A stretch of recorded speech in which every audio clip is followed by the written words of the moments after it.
Bonjour à toutes et à tous, j'espère que vous allez bien, que je vous retrouve en forme ce matin. Bienvenue aussi dans ce nouvel épisode de Moi mais ensemble avec Aurélie Godefroy. À la veille du lancement de notre livre que nous aurons le plaisir de vous faire découvrir. Coucou Cécile, ça faisait longtemps. Bah oui, toi aussi, franchement ça fait trop plaisir de te voir apparaître. Coucou tout le monde, coucou Corentin, Carole, tout le monde est là, coucou. Coucou Sophie. Ah, ça fait plaisir de vous voir. Florent, bonjour. Marie-Paul. Ah, j'ai toute ma bande là qui est là, c'est cool.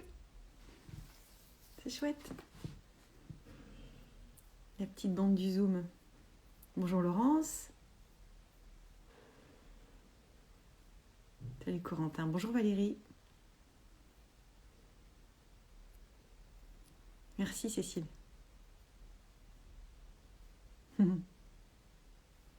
Alors, je vais attendre la venue d'Aurélie, qui en plus ne va pas pouvoir rester trop longtemps. Donc, on devrait démarrer sur les chapeaux de roue. Voilà, c'est le dernier live pour vous, quelque part, pour vous parler vraiment de notre ouvrage qui sort demain. Si vous êtes sur Paris, on va vous le redire, mais si vous êtes sur Paris, essayez de passer à la librairie Fontaine, Victor Hugo, qui est vraiment à côté. Aurélie est là. Alors, voilà, lancez le direct. Si vous êtes dans le coin, ce serait bien. Ce serait bien de vous voir. Coucou! Bonjour Julie, bonjour à tous, bonjour à tous. Ça va? Bien et toi? Ouais, ça va bien. Pardon pour le retard, hein. C'est une matinée un petit peu dense, mais je suis contente de te voir. Moi aussi. Ça me fait plaisir. C'est chouette.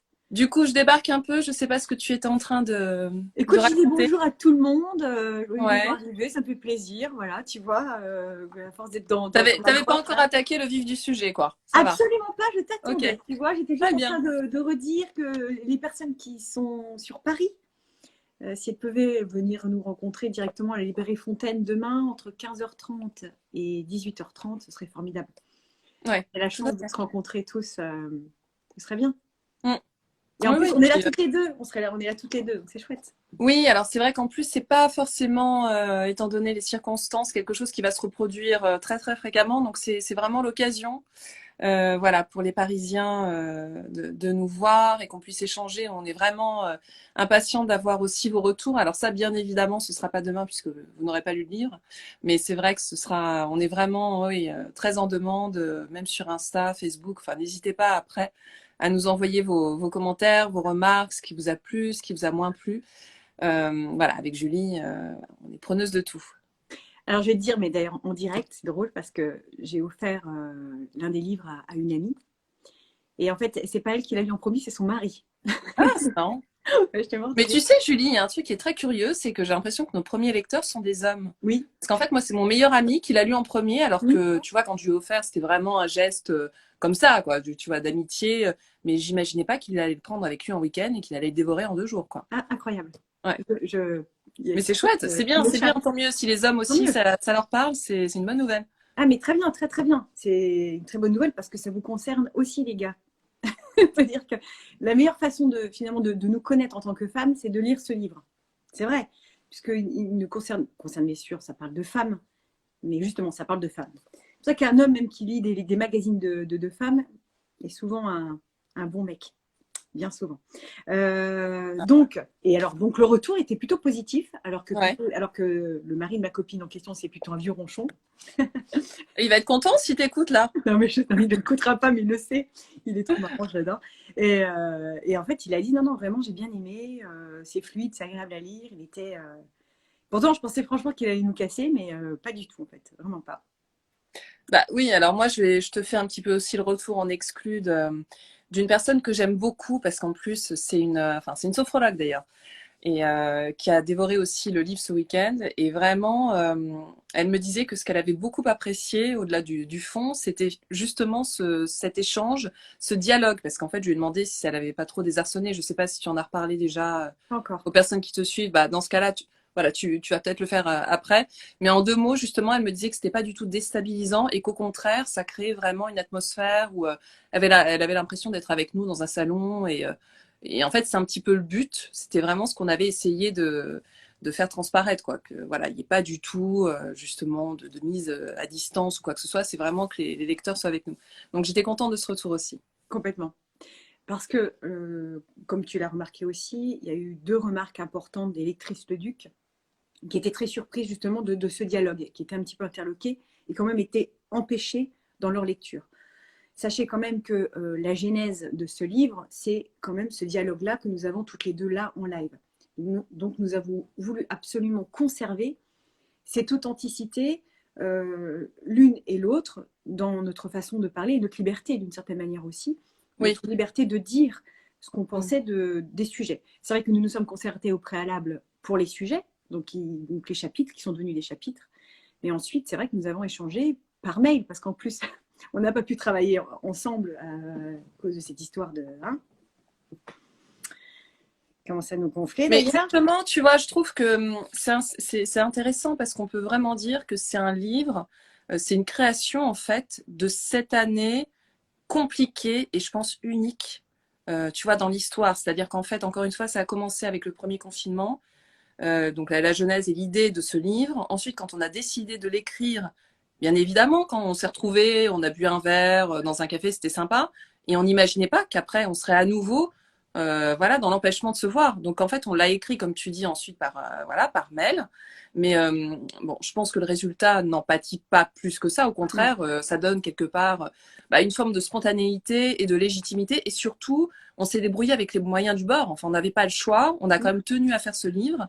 Et je pense que encore une fois, aujourd'hui, il aborde des thématiques qui sont vraiment très fortes et qui résonnent peut-être d'autant plus vu ce qu'on vient de vivre là depuis un an. Donc voilà, c'est vrai que c'était pas évident de ne pas se rencontrer. Moi, c'est la première fois que ça m'arrive d'écrire avec quelqu'un sans rencontrer la personne et sans qu'on soit derrière un ordi, chacune ou chacun, voilà. Mais en même temps, oui, c'est un format épistolaire quelque part. Et je crois que c'est assez original et ça donne aussi peut-être une certaine saveur au livre. Voilà, bon, maintenant, je veux pas non plus le survendre, mais je pense que voilà, on peut, tu vois, quand même être assez fier de ça aussi. Et j'espère qu'en fait, les lectrices et les lecteurs vont le ressentir. C'est pas du tout, c'est pas quelque chose à mon avis qui empêche la lecture. Non. Après, comme je te disais récemment, je suis un peu frustrée de ne pas avoir dit certaines choses après coup, parce que c'est vrai qu'on a eu peu de temps aussi pour l'écrire, c'est bon aussi de le signaler. Et finalement, comme on s'est déjà dit, ce serait bien qu'on puisse écrire la suite parce que j'ai encore plein de choses à dire. Attends, ça fait 2 fois que tu me fais passer le message, Julie, donc je pense que oui, à un moment donné, il va falloir y venir. Hein, Voilà. Voilà, voilà. Alors, mais justement, alors j'en viens encore une fois et je terminerai là-dessus sur les retours des personnes qui vont nous lire. Vraiment, ça nous intéresse justement de voir s'il y a des thématiques qu'on n'a pas abordées parce que bien évidemment, là, on n'a pas pu traiter de tout et effectivement, Julie a raison, on n'a pas eu non plus beaucoup de temps pour l'écrire. Mais s'il y a des choses justement qui émergent, vous dites, ah, ça aurait été bien qu'elle parle de ça, mais n'hésitez vraiment pas parce que qui sait, il y aura peut-être un deuxième. voilà, à suivre. Alors, d'ailleurs, le chapitre qui nous a demandé le plus de travail, enfin plus de travail, c'est plutôt du fil à retordre, c'est le chapitre du deuil. Le deuil des deuils. Parce qu'on peut le dire, ça aussi on peut le dire, c'est authentique. On a été obligé de le réécrire en entier. C'est bien aussi de le dire parce que pourquoi? Pour aller plus loin dans certaines thématiques, c'était important. Pourquoi ça a été douloureux ce chapitre, en tous les cas personnellement? Bah, ça parle du deuil, quoi, tout simplement. Et bah, c'est pas évident. D'écrire sur le deuil, finalement, c'est pas si simple, même si on sait sur quoi on va. Enfin, je savais très bien sur quoi on devait partir et ce sur quoi je voulais partir. Mais ça a été douloureux. Ça a été un véritable accouchement, en fait, ce chapitre du deuil. Je ne sais pas pour toi.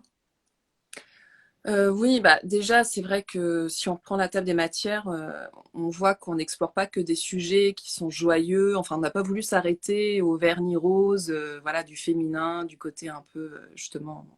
On a quand même exploré des choses un peu plus compliquées. Et effectivement, ce chapitre du deuil, euh, c'était le plus peut-être difficile à écrire, le plus personnel aussi en ce qui me concerne. Mm.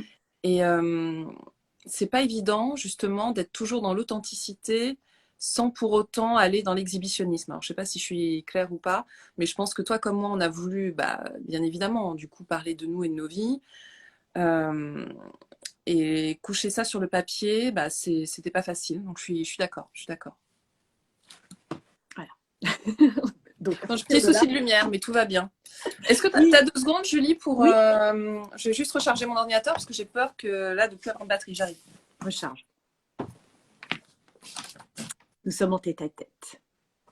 Un très bon ami est décédé hier, obsèque samedi prochain, je suis en plein dedans.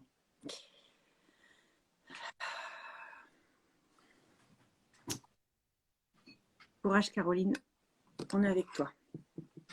Nina, bonjour. Coucou tout le monde. Marie-Paul, je vais avoir ton livre en cadeau d'anniversaire. Notre livre. Cette période est compliquée.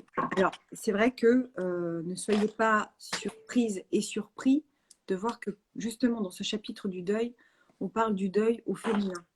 C'est-à-dire que de tous les deuils, Coco Manina, ma Julie d'amour, oh, j'adore. Merci. Euh, on parle du deuil au féminin, c'est-à-dire tout ce qu'on vit comme deuil en tant que femme. Donc c'est d'autant plus important, je trouve, que les garçons puissent le lire, parce qu'ils Ouais. vont peut-être comprendre ce par quoi on peut passer tout au long de notre vie.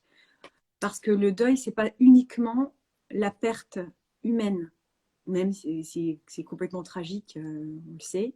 Perdre quelqu'un de cher ou être confronté à la mort, c'est terrible. Maintenant, on peut parler de toute forme de deuil. Effectivement, Valérie propose, est-ce que vous parlerez des deuils de l'amitié? Oui. Oui, ça fait partie des deuils. En fait, tout au long de notre vie, nous vivons des deuils, finalement. Des pertes humaines, physiquement, liées à la mort, et les pertes, en tous les cas. Alors, moi, l'histoire de ma vie, c'est la distance géographique. J'ai toujours été, tout au long de ma vie, séparée, rapidement ou non, de gens que j'aimais. Alors, ils ne sont pas morts à chaque fois, hein, ils sont juste très loin géographiquement. Ça, c'est. Voilà. Donc, à chaque fois, j'ai dû faire quand même un deuil de la distance physique des personnes que j'aime. Voilà. Ça, c'est mes plus gros deuils. Après, c'est les deuils, comme hier, je lisais le post d'une jeune femme que je reçois jeudi dans un loin et ensemble que je donne jeudi, qui s'appelle Marine Francisco et qui est prof de yoga. Et elle parlait justement de son deuil, d'avoir dû arrêter à un moment donné dans sa vie. Elle était nageuse, et nageuse de synchro, donc ça m'a encore plus résonné puisque je suis nageuse et nageuse de synchro aussi. Et elle a dû s'arrêter pour des raisons personnelles. Et donc faire le deuil aussi d'un sport qu'on aime et qu'on doit arrêter pour des raisons physiques, après un accident par exemple, un footballeur, un rugbyman qui se fait mal à l'épaule, qui se fait mal au genou, qui doit arrêter son sport, par exemple, déjà ça c'est aussi un deuil. Changer de Et travail, moi, c'est un ce deuil. deuil-là, tu sais, je l'ai vécu, j'en ai pas parlé dans le livre, mais je faisais de la danse classique à un niveau très très élevé en fait. J'étais préparée pour le concours de l'Opéra de Paris et en fait, une prof, en voulant me préparer un peu trop, tu vois, à l'ancienne quoi, m'a quand même pété 2 disques vertébraux et je me suis retrouvée paralysée. D'accord. Donc en fait, ça a été aussi effectivement un deuil. Alors après, j'ai essayé de trouver le sens profond de tout ça et je me suis dit, bah, aujourd'hui, je ne serais pas journaliste, ni écrivain, ni... Enfin, tu vois, je ne ferais pas le métier que je fais aujourd'hui si j'étais à l'opéra, voyons, enfin, tu vois, dans un... Mais non. Voilà, si j'avais eu cette carrière de danseuse. Mais c'est des deuils, bien sûr. Mm. C'est ce qui nous constitue, c'est ce qui crée, c'est ce qui raconte notre histoire aussi. Mais tous ces deuils nous construisent, nous déconstruisent aussi, pour mieux nous reconstruire ensuite. Donc, quelque part, c'est une blessure dans un premier temps, mais comme le phénix, on renaît de ses cendres, c'est possible. Bah, la question, c'est de trouver du sens à ce deuil. Là, je te parlais effectivement de cette blessure. Mais pour revenir à ces deuils amicaux, par exemple, voilà, ou même des deuils amoureux, j'ai vu que ça passait aussi. En tout cas, les deuils relationnels, on va les appeler comme ça. Je pense qu'en fait, c'est des deuils qui sont très, très compliqués à faire parce que déjà, on est vraiment attaché aux souvenirs, à la relation qu'on a construite. En général, bon, voilà, on ne peut pas effacer comme ça, surtout si on a été dans un engagement sincère. Encore une fois, que ce soit amical ou amoureux, on ne peut pas balayer ça d'un revers de main. Donc, je pense qu'en fait, il faut prendre le temps de réfléchir à pourquoi, en fait, la relation, entre guillemets, a cessé, sur quoi ça doit nous faire travailler, sur quelle partie d'ombre de nous-mêmes, puisqu'en fait, on sait, on a déjà parlé, hein, la partie lumière, la partie d'ombre, pour éviter de retomber dans certains mécanismes. Et puis, à un moment donné, alors ça, c'est l'étape ultime, et c'est pas toujours évident, mais éprouver quand même de la gratitude pour ce qu'on a pu vivre et pour ce que la personne nous a apporté. Donc, en fait, c'est toujours donc, cette question du sens. Et alors, moi, j'en parle aussi dans le livre. Il y a aussi la question du deuil familial. Parce qu'en fait, la famille, on est, on est dans une société où on nous dit que c'est ce qu'il y a de plus important et qu'en fait, il y a un lien sacré. Voilà, le lien du sang, c'est vraiment les liens les plus essentiels. Moi, je ne suis pas complètement d'accord avec ça. Je pense que les liens amicaux, les personnes qu'on choisit, justement, c'est vraiment c'est encore plus fort. Mais du coup, oui, faire un deuil dans une famille d'une personne, encore une fois, qui n'est pas décédée, mais qui est encore là, mais qui nous a fait souffrir ou avec qui c'est pas évident. Et a fortiori encore plus quand il s'agit de notre père, de notre mère, de nos frères, de nos sœurs. Là, c'est compliqué. C'est compliqué parce qu'il y a en plus tout cet inconscient voilà, familial dont on a hérité, dont il faut aussi se débarrasser. Enfin, moi, je trouve que vraiment, cette question du deuil, elle est très, très complexe, avec son lot de tristesse et d'arrachement, comme tu dis. D'ailleurs, Cécile écrit le deuil de ne pas avoir pu enfanter. Trouver du sens, mais c'est compliqué et douloureux. Ouais. Ouais. Oui, bah, ce qu'il faut dire aussi, alors, c'est qu'il s'agit à aucun moment de renier cette tristesse, cette douleur et cette réalité. C'est-à-dire qu'en fait, là, pareil, on ne peut pas balayer d'un revers de main en disant mais c'est pas grave, ta mission de vie, elle était ailleurs, voilà, tu peux faire autre chose, ou tu peux mettre voilà, ton instinct, entre guillemets, ou ton envie d'être maman dans un autre domaine et tout. Je pense qu'à un moment donné, il faut justement quand même accueillir cette tristesse, accueillir cette réalité, accueillir cette douleur. Et c'est vrai que ça met du temps. C'est vraiment, euh, en fait, dans cette société vraiment de l'instantané, où on est toujours dans des distractions, on est toujours en train de se dire, bon, ça va pas, je vais me changer les idées, je vais... Non, enfin, à un moment donné, et la méditation en fait partie, hein, Julie, c'est ce qu'on propose aussi dans le livre, je crois que c'est important de ne pas fuir et en fait, d'intégrer tout ça, encore une fois, et ça constitue la personne. Et vraiment, encore une fois, avec Julie, on est consciente que c'est dur. Enfin, ça, c'est vraiment cet épisode dont on parle. Enfin, moi, je le dis franchement là, si ça avait dû m'arriver, très honnêtement, je ne sais pas comment j'aurais fait. Et j'ai beaucoup d'admiration, vraiment, pour les personnes qui arrivent à gérer cette douleur, ce renoncement quelque part, et qui arrivent à avancer. Enfin, vraiment, je trouve ça magnifique et j'ai une admiration sans borne. Vraiment. Oui, Martine dit oui, on se ressente sur nos ressentis sans nier la douleur. Surtout pas. Parce que la douleur, plus on veut la refouler, la repousser, puis elle reviendra à puissance 1000, ce sera encore plus violent. Donc accueillir ce qui nous traverse, la douleur, parce que parfois la tristesse rend immensément... c'est d'une immense violence parfois. Physiquement, c'est violent. C'est extrêmement violent. Accueillir ces violences, cette violence-là de la douleur de la perte, de la douleur de la séparation, de cette douleur-là. L'accueillir et se laisser traverser par elle. Ok, de toute façon, c'est comme ça. Et puis, et peut-être se faire accompagner. Aussi. C'est important. Je pense qu'en fait, il y a des choses... il y a vraiment des choses, on ne peut pas s'en sortir tout seul. Voilà. Moi, je pense... Alors, j'en profite, hein, je vous conseille de regarder vraiment les livres de mon ami Christophe Fauré, qui est en fait un psychologue, psychiatre, vraiment spécialisé sur la question du deuil. Mm. Et en fait, Christophe, justement, nous donne, mais de manière très concrète, et c'est ça qui est super avec lui, les clés pour essayer d'avancer sur ce chemin du deuil. Alors voilà, il nous décrit les différentes étapes, comment est-ce qu'à chaque étape, on doit laisser du temps, comment on doit se comporter, ce qu'on doit essayer peut-être de comprendre, de travailler sur nous. Donc en fait, vraiment, d'ailleurs, un de ses livres, je crois que c'est Vive le deuil au jour le jour. Mm. Après, il a écrit différents livres, après le suicide d'un proche notamment, enfin, et même d'ailleurs, alors un livre un peu plus léger, mais qui nous concerne aussi, c'est maintenant et après, je crois, sur la crise du milieu de vie, où justement, il explique que cette crise du milieu de vie, alors que lui, il situe, on va dire, entre 35 et 50 ans, voilà, contrairement aux idées reçues, c'est pas 40 ans pile, mais en fait, il nous dit que c'est une crise, justement, où on réalise tous les deuils qu'on a fait et qu'on a à faire. Et alors là où je trouve que c'est vraiment intéressant, c'est qu'il nous donne 5 domaines de notre vie à réexaminer. Et justement, pour essayer de nous dire, bon, ok, là, on en est où? Alors, je sais pas, c'est l'amitié, c'est le travail, c'est l'amour. On en est où de nos rêves? On en est où de nos projets? Est-ce qu'on est prêt à continuer cette seconde partie de vie telle qu'on l'a commencé dans la première partie?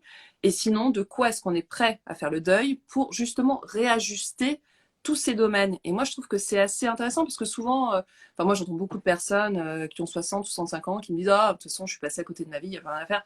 Non, mais justement, là, on est encore en mesure de pouvoir faire quelque chose. Donc ce bouquin, il est super et il parle aussi des deuils qu'on doit faire au quotidien, mais autant que ce soit constructif. Mm. Parlons du temps du deuil. Martine dit, d'ailleurs écrit, mais le souci c'est que c'est très long. Ouais. Bien souvent dans les livres, ils disent que, enfin, même en psychologie, hein, en moyenne c'est 3 ans. Un deuil dure 3 ans. Je ne suis pas d'accord, je ne suis pas forcément d'accord. Encore une fois, c'est très personnel. C'est très personnel, tout dépend aussi du deuil, tout dépend aussi de notre passé, notre capacité de résilience, parce que la résilience est importante aussi par rapport à notre vécu, la façon d'encaisser aussi les coups et aussi la situation, en effet. Une perte violente sera peut-être prise différemment qu'une perte plus préparée, on va dire. Comme se séparer, c'est-à-dire qu'on pense toujours que c'est la personne qui est quittée qui souffre le plus. C'est pas vrai non plus. Une personne qui quitte peut être lourdement impactée aussi. C'est pas évident de prendre la décision de partir, de quitter. Qu'est-ce que tu en Non, penses? parce qu'il y a la responsabilité en plus. Enfin, j'ai envie de dire, enfin là, on parle vraiment du lien amoureux. Hein, on parle pas du tout de la question de Non. la perte d'un proche. Mmh. Niveau physique, c'est vrai qu'une personne qui part, en plus, elle a souvent cette responsabilité, non seulement vis-à-vis d'elle-même, mais en plus que bien souvent, l'entourage lui fait payer. Bon, je sais pas toi si tu as C'est vrai. déjà vécu ça, mais Aussi. que ce soit la famille ou même quelquefois certains amis, d'ailleurs, c'est là où on peut détecter qui sont les vrais amis ou pas. Voilà. C'est très Mais précis. voilà, oui, t'aurais peut-être pas dû, ah, mais de toute façon, t'avais qu'à faire le bon choix. Voilà, il fallait. Mais justement, je pense que ça demande beaucoup de courage, des fois, de mettre fin à une histoire pour pas trop l'abîmer. Mmh. Mais ça demande aussi, après, un sacré travail de résilience. Et t'as raison, c'est pas celui qui est quitté, des fois, qui, voilà, qui fait un deuil, qui fait le deuil le plus long. Ça, c'est sûr. Faire le deuil aussi de ce qu'on espérait de cette relation.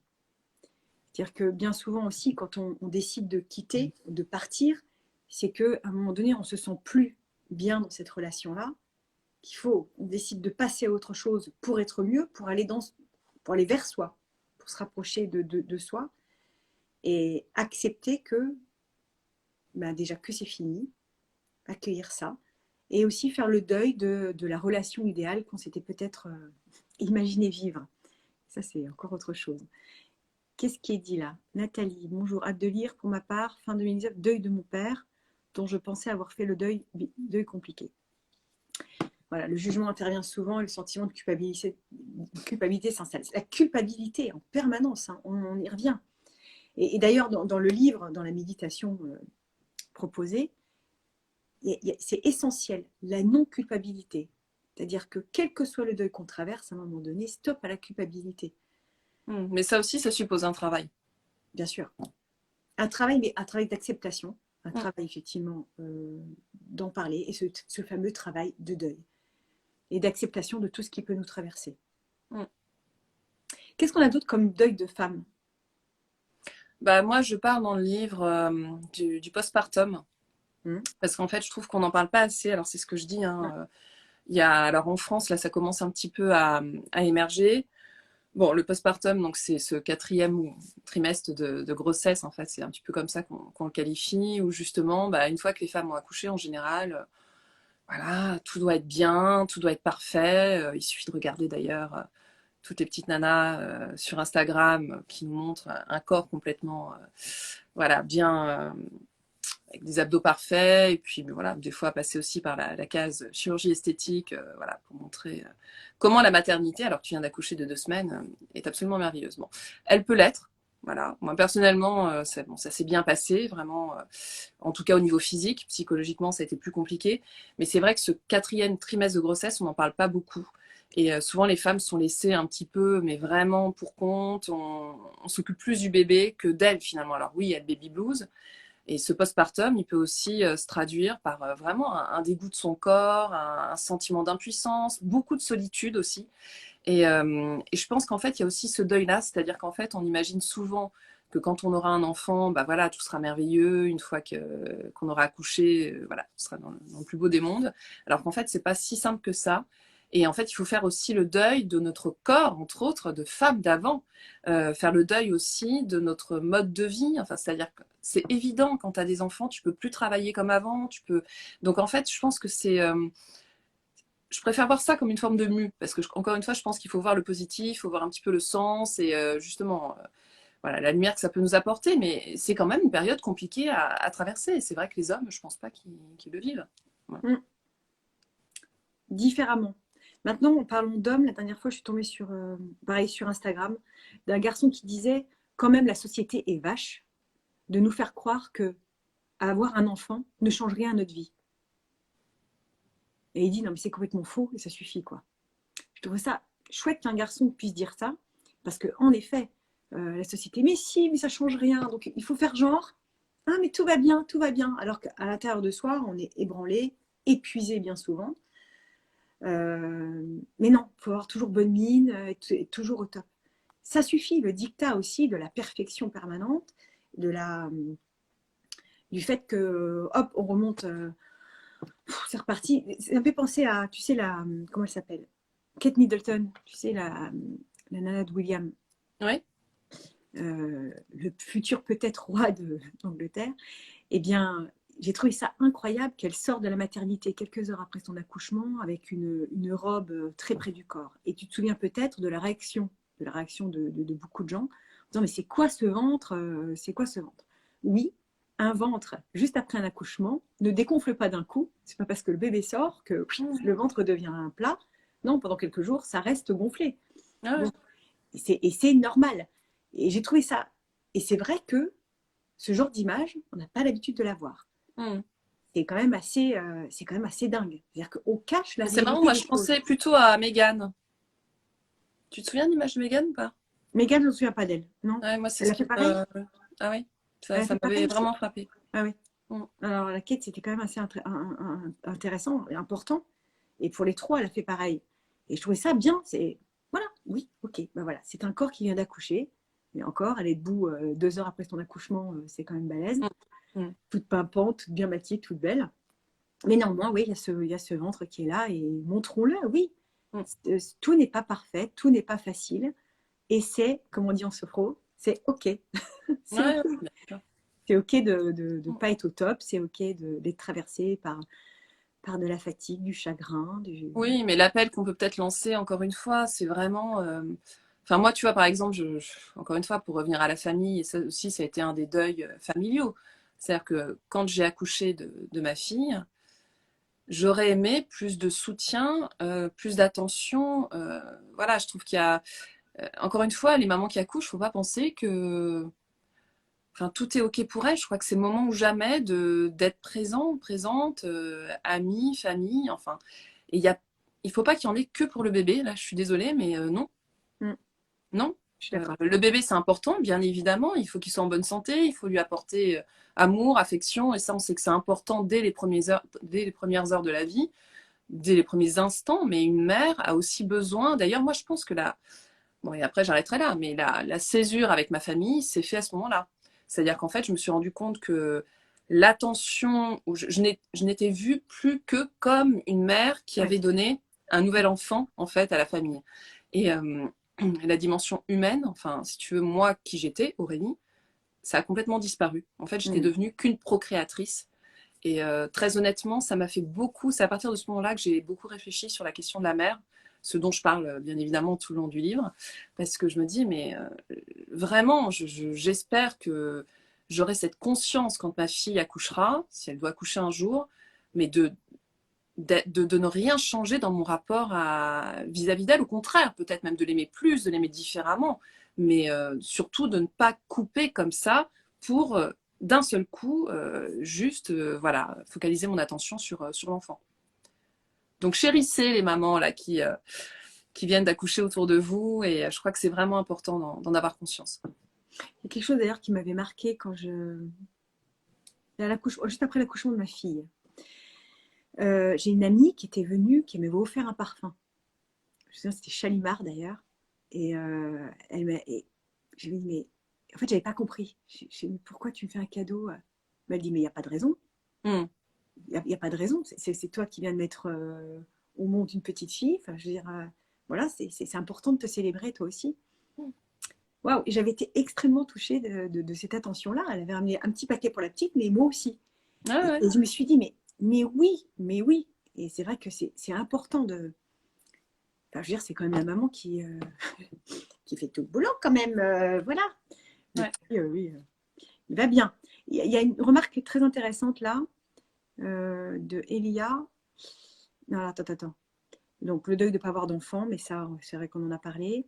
Et puis, le deuil de l'ancien corps au moment de la C'est ce que je ménopause. disais, ouais. Ouais. La ménopause. Mm. Est-ce que ça t'y penses déjà aujourd'hui? Alors, c'est pas tout de suite, hein, mais des fois, Écoute, tu j'y penses pas. pense, c'est marrant parce que j'ai vu une remarque passer tout à l'heure où je sais plus qui disait, mais il y a aussi le deuil de ne plus avoir d'enfants. C'est-à-dire qu'en fait, on en a peut-être déjà eu, mais après, on n'en aura peut-être plus. Enfin, même sûrement d'ailleurs. Bon, Ouais. et avant de penser complètement à la ménopause, mais en même temps, c'est lié, hein, c'est que moi, je pense beaucoup à ce deuil de voilà, de plus être maman. Enfin, je le serai toujours pour ma fille, mais là, je suis en train de vraiment, ça me travaille beaucoup de me dire, bon, il reste encore, il y a peut-être une fenêtre de tir, tu vois, à exploiter. Mais, Courte, mais raccourte mais quand même. Mais ouais, mais c'est voilà, donc vrai. tu vois, Mais c'est c'est vrai. du coup. En fait, donc j'en suis plutôt, mais comme quoi je pense que tu vois, l'être humain est vraiment fait pour fonctionner par étapes. Moi, j'en suis à cette étape-là. Bon, là, voilà, on Mm. s'approche de la fin, en tout cas. Bon. Mais du coup, qu'est-ce que je fais de ça? Et la question de la ménopause viendra, bien évidemment, je suis derrière, ouais. Mais en même temps, écoute, tu sais, moi, je me souviens tellement de ma mère. J'ai l'impression de l'avoir toujours entendu dire, oh là là, quand j'aurai 40 ans, quand j'aurai 40 ans, quand j'aurai 40 ans. Enfin bon, style, c'était la fin du monde. Puis alors, la ménopause, n'en parlons pas. Bon, bah finalement, tu vois, on a toutes les deux plus de 40. Je pense pas que ce soit la fin du monde, quoi. Donc je me dis, la ménopause, en fait, c'est comme tout, je pense que ça se prépare. Ça se prépare, il faut arrêter de se dire qu'en fait, notre vie, elle est finie, mais que ce soit physiquement, sexuellement, psychologiquement. Voilà, en plus, bon, on a la chance quand même d'avoir des métiers qui nous permettent de faire des choses qu'on aime, de pouvoir voyager, de pouvoir. Donc, si, à mon avis, si on anticipe bien, on devrait pouvoir s'en sortir. Ça Non, devrait qu'est-ce que t'en passer crème, penses? comme disent les jeunes. Ça devrait passer, ça devrait Bah non, passer mais tranquille. qu'est-ce que t'en penses? Oui, mais ça me fait sourire parce que je suis absolument dans cette étape-là aussi. On a le même âge toutes les deux, on est de la même année. C'est vrai que oui, je me dis, oui, enfin, c'est fini. Non, enfin, corporellement, ça pourrait être possible d'avoir un autre enfant. Maintenant, quand même, le temps passe. Avoir un gosse maintenant, voilà, pour qu'il ait une vieille mère à 20 ans, je vois pas trop l'intérêt, mais bon. Mais oui, et se dire après, c'est fini. Il n'y aura plus le choix. C'est-à-dire qu'on nous laissera plus le choix. C'est fini. Ouais. Alors évidemment, on va pas se plaindre. Tu as une fille, j'en ai deux. Enfin, voilà, tout va bien. Hein, mais bien sûr, je pense bien sûr à toutes les filles qui n'ont pas pu en avoir. Ça, c'est clair. Je ne suis pas du tout en train de me plaindre, loin de là. Mais voilà, il y a cette étape-là qui est, OK, bah, il y a un avant, un après. Mm. Et qu'est-ce que va donner mon corps après? Ouais. Surtout que j'ai un rapport à mon corps qui est quand même particulier. Je Non, l'entraîne mais justement, toi, à tout. mon avis, ça devrait encore mieux se passer, étant donné que tu connais exactement le fonctionnement de ton corps, tu sais comment, tu vois, où travailler, tu sais, enfin, tu peux anticiper certaines choses. Moi, je me fais pas trop de soucis pour toi, hein, franchement. C'est gentil. Ah ouais, c'est vrai. Je remonte le Tu moral. vois, je Non, mais de pense toute que façon, on verra bien. Parce que je serai peut-être morte avant. On verra, je sais pas. C'est pas le sujet, de toute manière, c'est vrai.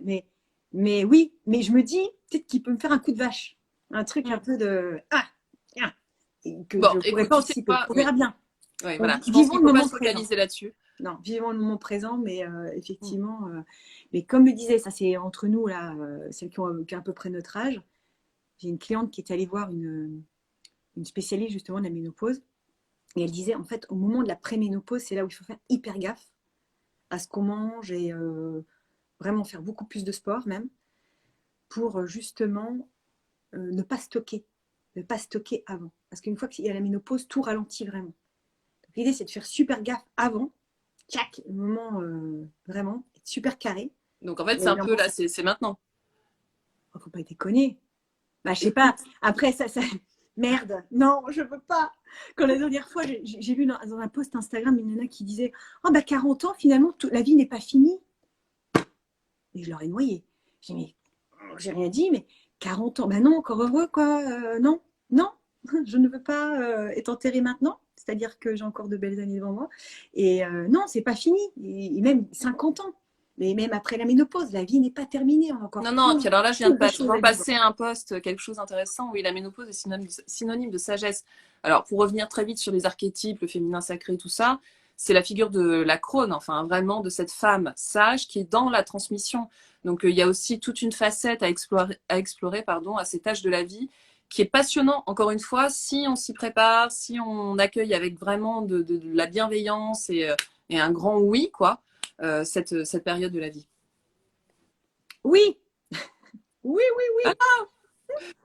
Oui, oui, oui. Et comme je dis, comme je raconte dans le livre aussi, cette fameuse dame que j'avais rencontrée une fois dans la salle de sport, qui avait, on fait un lien avec la sexualité, mais qui avait découvert l'orgasme à plus de 80 ans.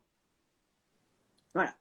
Son vieux mari mort, hop, elle se trouve un petit jeune, 10 ans de moins, 85 ans, le papy avait 75 quand même. Et ben le papy, tic, tic, tic, orgasme la mamie. Voilà, épanouie. Elle avait, mais je te jure, elle avait une mine incroyable. J'ai découvert l'orgasme. J'ai joui, elle me fait jouir. Je dis, j'ai joui. Je trouve ça génial.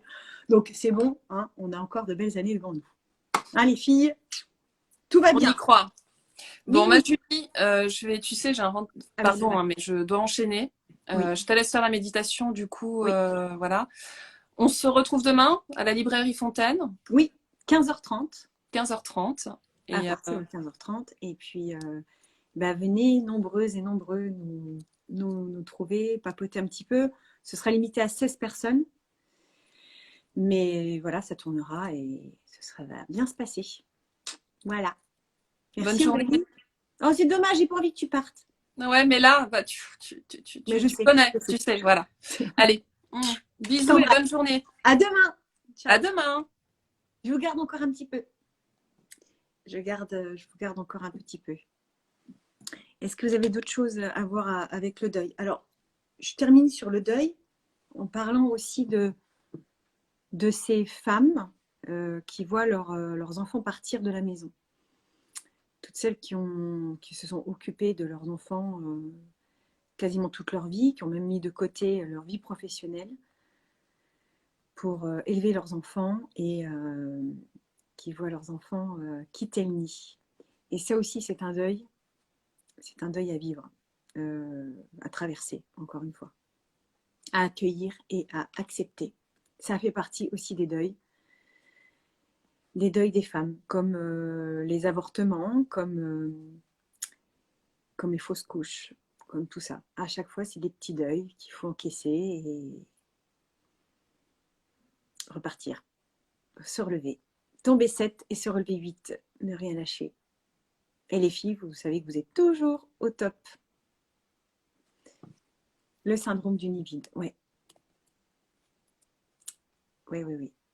Alors, la petite méditation que je vous propose, qui est que je vous ai écrit. Donc, le chapitre du deuil, c'est le chapitre 2. Et puis, donc vous verrez, parce qu'il y a le dialogue entre Aurélie et moi à chaque fois. Ensuite, ça se termine par une petite conclusion. On reprend un petit peu tout ce qu'on a dit, etc. Et ça vraiment, et la fin du fin, c'est une méditation proposée en lien avec le sujet. Et puis, on parle aussi d'une femme inspirante.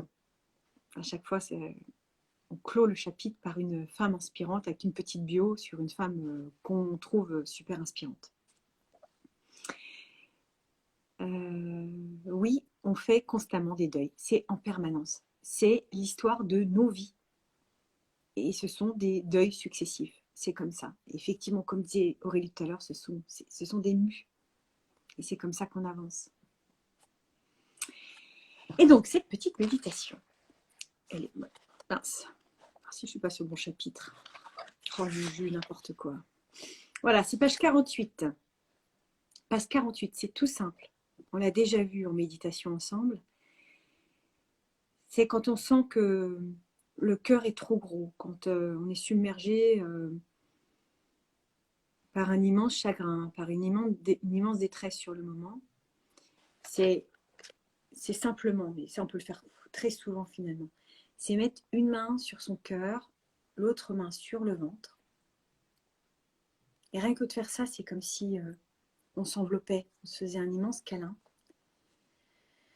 Vous fermez les yeux, vous respirez un grand coup, vous inspirez profondément, vous expirez, vous ressentez, vous observez.